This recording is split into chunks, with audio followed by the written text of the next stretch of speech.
அஸ்ஸலாமு அலைக்கும் வரஹ்மத்துல்லாஹி வபரகாத்துஹு. அன்புக்குரிய சகோதரர்களே, நேற்றைய தினம் நீங்கள் பத்திரிகையில் படித்திருப்பீர்களே, ஆனால் தமிழக அரசினுடைய பள்ளி கல்வித்துறை இயக்குநரகம் அறிவித்த ஒரு முக்கியமான அறிவிப்பை அனைத்து பத்திரிகைகளிலும் தலைப்புச் செய்தியாக வெளியிட்டிருக்கக்கூடியதை நீங்கள் பார்த்திருப்பீர்கள். பள்ளிக்கூடங்களில் நாட்டில் பாலியல் சேட்டைகள் அளவுக்கு அதிகமாக பெருகி கொண்டு போய் கொண்டிருக்கிறது. அதில் குறிப்பாக எங்கே பாலியல் சேட்டைகள் அதிகமாக நடக்குது அப்படின்னு ஆய்வு பண்ணி பார்த்தா பள்ளிக்கூடத்தில் தான் பாலியல் சேட்டைகள் அதிகமாக செய்து கொண்டிருக்கிறார்கள்.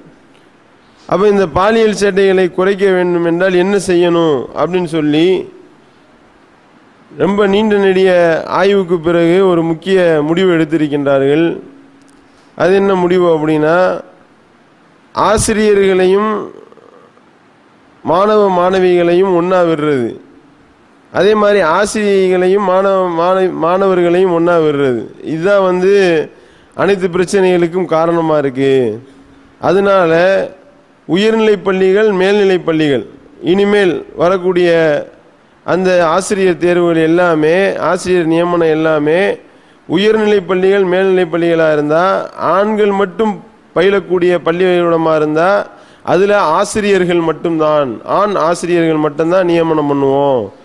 அதே மாதிரி பெண்கள் மட்டும் படிக்கக்கூடிய பள்ளிக்கூடமாக இருக்குமே ஆனால் அதில் பெண் ஆசிரியைகளை மட்டும்தான் நியமனம் பண்ணுவோம் என்று ஒரு அழகான ஒரு முடிவை எடுத்து, அது பள்ளி கல்வித்துறை இயக்குநரகம் மூலமாக அனைத்து பள்ளிக்கூடங்களுக்கும் சுற்றறிக்கையாகவும் உத்தரவாகவும் தமிழக அரசு போட்டிருக்கிறத நம்ம பார்க்கின்றோம். இது என்னன்னா, ஒரு விஷயத்தை அறிவை கொண்டு விளங்க வேண்டிய ஒரு விஷயத்தை இவ்வளவு லேட்டாக விளங்கி இருக்கின்றார்கள். பஞ்சையும் நெருப்பையும் பக்கத்தில் வச்சா பத்தி கொள்ளும் என்பது பாமரனுக்கும் தெரியும். இது இதை பற்றி ஆய்வு பண்ணி சொல்றதுக்கு மிகப்பெரிய ஆராய்ச்சி தேவையா? இது 4 நாளும் 8 அப்படின்றது எவனும் சொல்லிட்டு போவான். 4 நாள் 44 கிறுக்கந்தான் சொல்லுவான். அப்படின்னும் பொழுது இவர்கள் இதை ரொம்ப லேட்டாக தான் உணர்ந்திருக்கின்றார்கள். வரவேற்கத்தக்க ஒரு விஷயம். ஆனால் அதையும் கூட உருப்படியாக செய்யலை. காரணம் என்ன? இது ஒரு நல்ல ஒரு வரவேற்பாக இருந்தால், நல்ல ஒரு அறிவிப்பாக, வரவேற்கத்தக்க ஒரு அறிவிப்பாக இருந்தாலும் உயர்நிலை பள்ளி, மேல்நிலை பள்ளிக்கு மட்டும்தான் இது, அதுக்கு கீழே உள்ள பள்ளிக்கூடங்களுக்கெல்லாம் இது கிடையாதுன்னு இது ஒரு விஷயம். ரெண்டாவது, ஆண்களும் பெண்களும் சேர்ந்து படிக்கிறானா இல்லையா? கோ எஜுகேஷன் ஒரு நாசமாக போன ஒரு முறையை ஏற்படுத்தி இருக்கிறார்களா இல்லையா? அந்த கோ எஜுகேஷனில் ஆசிரியர்களை தான் நாங்கள் போடுவோம் அதிகமாக. ஆசிரியர்கள் எப்பயாவது இருப்பாங்க, ஆனால் ஆசிரியர்களுக்கு முக்கியத்துவம் வழங்குவோம் என்று சொல்லக்கூடியதை பார்க்கின்றோம். கோ எஜுகேஷன்ன்றது தான் இருக்கிறதுலேயே ஆக கேடுகட்ட ஒரு கலாச்சாரமாக இங்கே இருக்கின்றது. ஆண்களையும் பெண்களையும் பக்கத்தில் வச்சா, பஞ்சையும் நெருப்பையும் பக்கத்தில் வச்சா பத்திக்கிறோன்னு தெரியுதுல, மாணவ மாணவிகளை பக்கத்தில் வச்சா பத்திக்கிறாதா? இது அதாவது ஆசிரியர்களையும் மாணவிகளையும் ஒன்றா வைக்கிறதோ அல்லது மாணவர்களையும் ஆசிரியர்களையும் ஒன்றா வைக்கிறது பஞ்சையும் நெருப்பையும் பக்கத்தில் வைக்கிற மாதிரினா, மாணவ மாணவிகளை ஒன்றா உட்கார வைக்கிறது பெட்ரோலையும் நெருப்பையும் பக்கத்தில் வைக்கிற மாதிரி. அதாவது பிடிக்கிறதுக்கு லேட் ஆகும், இங்கே பத்திக்கிட்டு எரிஞ்சிடும். ஒரு அந்த பஞ்சையும் நெருப்பையும் பக்கத்தில் கொண்டு போனால் அது சும்மா ஒரு 2 இன்ச்சு 3 இன்ச்சு கொண்டு போனால் தான் எரியும்னா, இது ஒரு 10 மீட்டர் தூரத்தில் இருந்தாலும் பத்திக்கணும். அப்போ மாணவ மாணவிகளை ஒன்றா உட்கார வச்சுக்கிட்டு கூத்தடிச்சுக்கிட்டு இருக்கீங்க. எந்த ஒரு மாணவனாவது முன்னாடி ஒரு மாணவியை உட்கார வச்சா எவனா ஒழுங்கா போர்டை பார்ப்பானா? எவனாவது படிப்பானா? அவனுடைய மண்டையில் ஏறுமா? இதெல்லாம் நீங்கள் யோசனை பண்ண மாட்டீங்களா? இதுதானே அடிப்படையான விஷயமா இருக்கு. எவன் கோ எஜுகேஷனில் போகிற எந்த பையன் ஒழுங்கா படிக்கிறான், அவன் என்ன வேலை பார்த்துக்கிட்டு இருக்கான்றது எல்லாத்துக்கும் தெரியத்தானே செய்கின்றது. அப்போ அழிச்சு நாசமாக்கக்கூடிய ஒரு கலாச்சாரமாக இந்த கோ எஜுகேஷன் கலாச்சாரம் தான் இருக்குது. அதை ஒழிக்கிறதுக்கு ஒரு உத்தரவு போடுங்க. முதல்ல அதை ஒழிக்கிறதுக்கு மட்டும் ஒரு உத்தரவு போட்டு பாருங்க. இப்போ 9 மாணவிகள் முதலிடம், 90 மாணவிகள் 2ஆம் இடம் நீ போடுறிய, இது 90 மாணவன் முதலிடத்தில் வருவான். காரணம் என்ன? மாணவர்களுக்கு படிக்க தெரியாமலாம் ஒன்றும் கிடையாது இருக்குது. பின்னாடி சாதனைகள்லாம் அவங்க தான் பண்ணுறாங்க. படிக்கிற காலகட்டத்தில் இந்த மாதிரி வந்து பொம்பளை பிள்ளைகளோட நீங்க ஒன்னா ஒட்டி உறவாடி சரசமாகக்கூடிய வேலையை நீங்க செய்ய விடுறதுனால அவன் என்ன செய்யறான், அவன் புத்தகத்தை படிக்க மாட்டான், அவன் புத்தகத்தை பார்க்க மாட்டான், பள்ளிக்கூடத்தில் நடத்தக்கூடிய பாடத்தை பார்க்க மாட்டேன்றான், போர்டை பார்க்க மாட்டேன்றான், அவன் வேற ஒரு போர்டையும் வேற ஒரு புத்தகத்தையும் படித்து கொண்டிருக்கிறான். அப்ப அவன் என்ன அதை படிச்சானோ அதைத்தான் போய் பரீட்சையில் அவன் எழுதுவான். ஒரு பெண்மணியை பத்தி, ஒரு பெண்ணுடைய அங்க அசைவுகள், அந்த பொம்பளை எப்படி அவன்கிட்ட பழகுவா, இதை எழுத சொல்லுங்க, எல்லாருமே முதலிடம் வந்துடுவாங்க. அப்ப காரணம் என்னன்னா, ஒரு ஆம்பளையும் பொம்பளையும் பக்கத்தில் வச்சா இவ்வளவு விபரீதம் ஏற்படுது. ஒரு ஆசிரியரும் ஒரு மாணவியும் வந்து கள்ள தொடர்பு ஏற்படுறதா இருந்தா லேட் ஆகும். காரணம் என்ன, ஆசிரியர் போய் லவ் லெட்டர் கொடுத்தா செருப்பாலே அடிப்பாங்க. அதே நேரத்தில் ஒரு மாணவி கொடுக்குறான்ல ஈஸியா, எது அதிகமாக நடக்குது? அப்ப அறிவுள்ளவன் என்ன செய்யணும் அப்படின்றத நீங்க ஆய்வு பண்ணுங்களா அப்படின்னா, இப்பதான் வந்து ஒரு முட்டு வாங்கிட்டு மண்டை வீங்கி கொஞ்சம் குனிய ஆரம்பிச்சிருக்கேன். அடுத்து நான் முட்டை தான் செய்வேன், முட்டிக்கிட்டே இருப்பேன், ஆனா என்ன கொஞ்சம் லேசா குனிஞ்சு போவேன் அப்படின்றது ஒரு அறிவுடைமையா இருக்காது. எந்தெந்த இடத்துல எல்லாம் ஆம்பளையும் பொம்பளையும் ஒன்னா வைக்கிறீங்களோ அங்க எல்லாமே பிரச்சனை தான். ஆணையும் பெண்ணையும் ஒன்னா பழகி விடுறதுனால எவ்வளவு பிரச்சனைகள் வருதுன்றது தெரிந்து கொண்டே இவ்வளவு நாள் வந்து இதை இழுத்தடித்திருக்கின்றார்கள். இப்போ ஒரு நல்ல ஒரு முடிவு எடுத்திருக்கின்றார்கள். என்னென்ன பிரச்சனைகள்லாம் ஏற்படுது, என்னமோ வந்து இந்த மாதிரி பாலியல் சேட்டைகள் அதிகமாக நடக்கிறதுக்கு படிப்பறிவு இல்லாதான் காரணம்லாம் சொல்லிட்டு இருந்தான். படிப்பறிவுக்கும் இதுக்கும் சம்பந்தம் இருக்கா?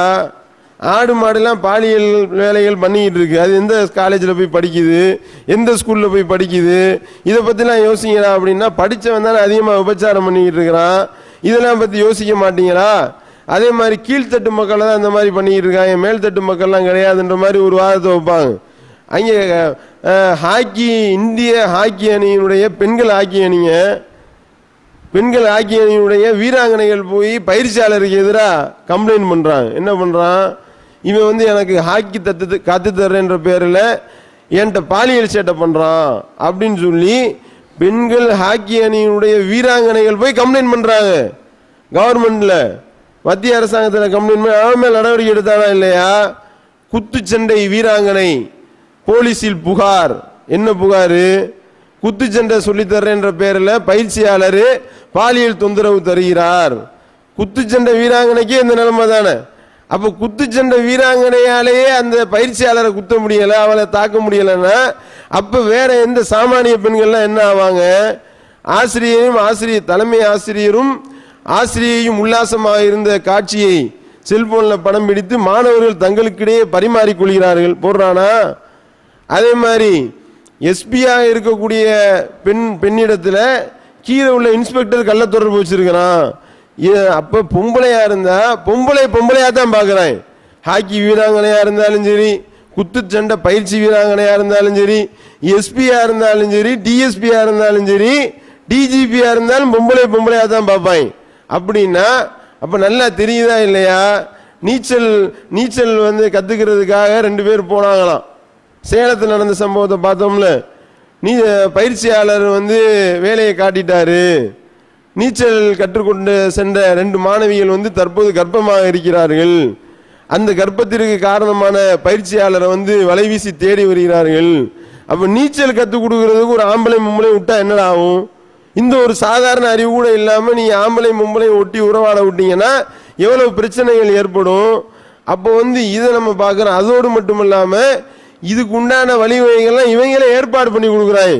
மாணவ மாணவிகளை எல்லாத்தையும் ஒன்னா உறவாடுறதோட மட்டும் இல்லாம, மாணவனா இருந்தா அவன் ஃபுல் ஹேண்ட் சட்டை போட்டு வரணும், அவனுக்கு யூனிஃபார்ம், அவன் வந்து ஃபுல் பேண்ட் போட்டு வரணுமா. அதே இது மாணவியா இருந்தா அரைக்கால் பாவாடை மட்டும்தான் போட்டு வரணுமாக்கும். நீ ஏதாவது ஃபுல் கால் பாவாடை அல்லது சுடிதார் போட்டு வந்தா ஒழுங்கினம்ன்ற பேர்ல வெளியே அனுப்பிடுவாங்க பள்ளிக்கூடத்தை விட்டு. அப்ப என்ன வேலை நினைச்சுக்கிட்டு இருக்கீங்க?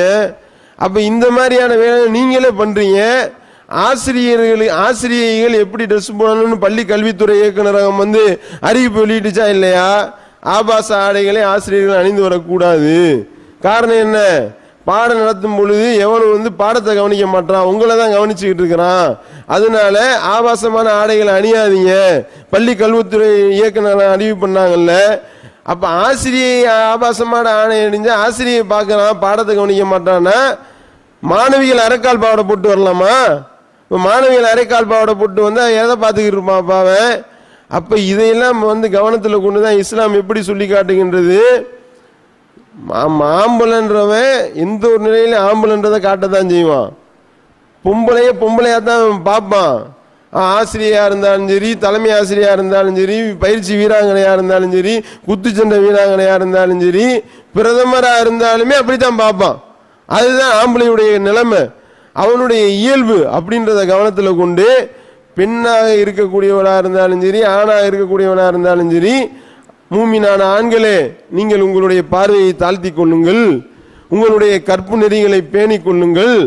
அதே மாதிரி மூமினான பெண்களை நீங்கள் உங்களுடைய பார்வையை தாழ்த்தி கொள்ளுங்கள், உங்களுடைய கற்புகளை பேணி பாதுகாத்துக் கொள்ளுங்கள் என்று கட்டளை போடுது. அதே மாதிரி ஃபர்தா சிஸ்டம்ன்றதே இதுக்காகத்தான் கொண்டு வரப்படுகின்றது. இந்த மாதிரி பஞ்சாயத்துகள்லாம் வரக்கூடாதுன்றதுக்காகத்தான் ஃபர்தா என்ற கட்டளை அல்லாஹ் போடுறான். அதோடு மட்டும் இல்லாமல் ஒரு ஆணும் பெண்ணும் தனித்திருந்தா மூணாவது அங்கே ஷைத்தான் இருக்கின்றான் என்று நபிகள் நாயகம் ஸல்லல்லாஹு அலைஹி வஸல்லம் அவர்கள் சொல்லி காட்டுகின்றார்கள். அதோடு மட்டும் இல்லாமல் ஒரு பெண்ணானவள் பேசும் பொழுது ஒழுங்கா பேசு, நீ குலைஞ்சு பேசாத. அப்படி நீ குலைஞ்சு பேசுனா எவனுடைய உள்ளத்துல நோய் இருக்கிறதோ அவன் ஆசை கொள்வான் என்று இஸ்லாம் அழகான வழிகாட்டுதலை காட்டுகின்றது. இவ்வளவு ஏன் சிறு வயதுல உள்ள குழந்தைகள் தங்களுடைய வீடுகளுக்குள்ள நுழைகிறதா இருந்தா கூட 3 நேரங்கள் அனுமதி பெற்று தான் உள்ள போகணும். அனுமதி இல்லாம அந்த குழந்தைகள் கூட உள்ள போகக்கூடாது. ஃபஜ்ருக்கு முன்னாடி, இசாவுக்கு அப்புறம், லோஹருக்கு அப்புறம் அவர்கள் ஆடையை கலைந்திருக்கக்கூடிய அந்த 3 நேரங்கள்ல அந்த குழந்தைகளே அனுமதி பெற்று தான் வர வேண்டும். டிஸ்டன்ஸ் மெயின்டெனன்ஸ் பண்ண சொல்லி இஸ்லாம் நமக்கு கற்றுத் தருகின்றது. அதோடு மட்டும் இல்லாமல் அல்லாஹ் விபச்சாரத்தை பத்தி பேசும் பொழுது அழகான ஒரு வார்த்தையை போடுறான் பாருங்க. விபச்சாரம் செய்யாதீங்க தானே சொல்லணும். ஒரு வேலையை செய்யக்கூடாதுன்னா என்ன செய்யணும்? திருடாதே, கொள்ளையடிக்காதே, களவாடாதே, இப்படிதானே சொல்லணும். விபச்சாரம் செய்யாதானே சொல்லணும். அல்லாஹ் எப்படி சொல்றான்? லா தக்ரபு ஸினா, நீங்கள் விபச்சாரத்தின் அருகில் கூட நெருங்கி விடாதீர்கள். அருகில் நெருங்கிறதுன்றது என்ன? லா தக்ரபு ஸினா இன்னஹு கான ஃபாஹிஷத்தன் வ ஸாஅ ஸபீலா, அது மானங்கட்ட வேலையாகவும் மிக மோசமான வழியாகவும் இருக்கு அப்படின்னு அல்லாஹ் சொல்லி காட்டுறானே. விபச்சாரம் செய்யறதுன்றது வேற, விபச்சாரத்தின் அருகில் கூட நீங்கள் நெருங்கி விடாதீர்கள் என்பது வேற. இப்போ ஒருத்தவனோட நீ சவாசம் வச்சுக்கிறான்னு சொல்றோம், இது ஒரு அறிவுரை. அவன் வீட்டை பக்கமே தலை வச்சு படுக்காதன்னு சொல்றோம், அது ஒரு அறிவுரை. அதாவது என்னன்னா அவனோட ஒட்டி உறவாடுறதுன்றது வேற, அவனுடைய சங்காத்தமே உனக்கு வேணாண்டா அப்படின்னு சொல்றது வேற. அல்லாஹ் எப்படி சொல்லி காட்டுறான்? அது பக்கம் கூட நீ போயிடாத. ரசூல் ஸல்லல்லாஹு அலைஹி வஸல்லம் விளக்குறாங்க, தீயவைகளை பார்ப்பது கண் செய்யக்கூடிய விபச்சாரம், தீயவைகளை பேசுவது நாவு செய்யக்கூடிய விபச்சாரம், தீயவைகளை கேட்பது காது செய்யக்கூடிய விபச்சாரம், தீயவைகளின் பக்கம் நடப்பது கால் செய்யக்கூடிய விபச்சாரம், அதன் பக்கம் கைகளை நீ பயன்படுத்தினா கை செய்யக்கூடிய விபச்சாரம் என்று நபிகள் நாயகம் ஸல்லல்லாஹு அலைஹி வஸல்லம் அவர்கள் இப்படி கிளிப்பிள்ளைக்கு விளக்குற மாதிரி விளக்குறாங்கன்னா, இந்த கட்டளைகளை ஒருத்தவன் சரியான முறையில் ஃபாலோ பண்ணானா இப்படி ஆம்பளையும் பொம்பளையும் ஒன்னா சேர்ந்து உட்கார விடுறது, ஆண்களையும் பெண்களையும் தனித்து இருக்கிறதுக்கு உண்டான ஏற்பாடுகளை செஞ்சு கொடுக்கிறது, இந்த மாதிரியான வேலைகளை செய்ய மாட்டார்கள். அப்ப என்னன்னா இதையெல்லாம் கவனத்தில் கொண்டு ஒருவர் சரியான முறையில் தம்முடைய வாழ்க்கையை அமைத்து கொண்டால் அதுதான் நல்லொழுக்கம் உள்ள ஒரு வாழ்க்கையாக அமையும். அந்த அடிப்படையில் இந்த தமிழக அரசு இப்படிப்பட்ட ஒரு உத்தரவையும் வெகு விரைவில் போடுன்றதை நாம நம்புறோம். இந்த கோ எஜுகேஷன்னால எவ்வளவு பிரச்சனைகள் ஏற்படுதுன்றது அவங்களுக்கும் தெரியும். அப்படி அந்த கோ எஜுகேஷனை ஒழிச்சாலே மேக்சிமம் பாலியல் சேட்டைகள் குறைய ஆரம்பித்து விடும். இந்த காதல் கத்திரிக்காய் போறது ஒரு 90% கட்டுப்படுத்துவதற்கு இது ஒரு வாய்ப்பாக அமையும் என்பதை கோரிக்கையாக வைத்து, அதே நேரத்தில் நல்லொழுக்கம் உள்ள வாழ்வை வாழ்ந்து மறுமையில வெற்றி பெறக்கூடிய நன்மக்களாக வல்ல இறைவன் நம் அனைவரையும் ஆக்க வேண்டும் என்று பிரார்த்தித்து நிறைவு செய்கின்றேன். வாயிதவான அல்ஹம்துலில்லாஹி ரப்பில் ஆலமீன். அல்லாஹ்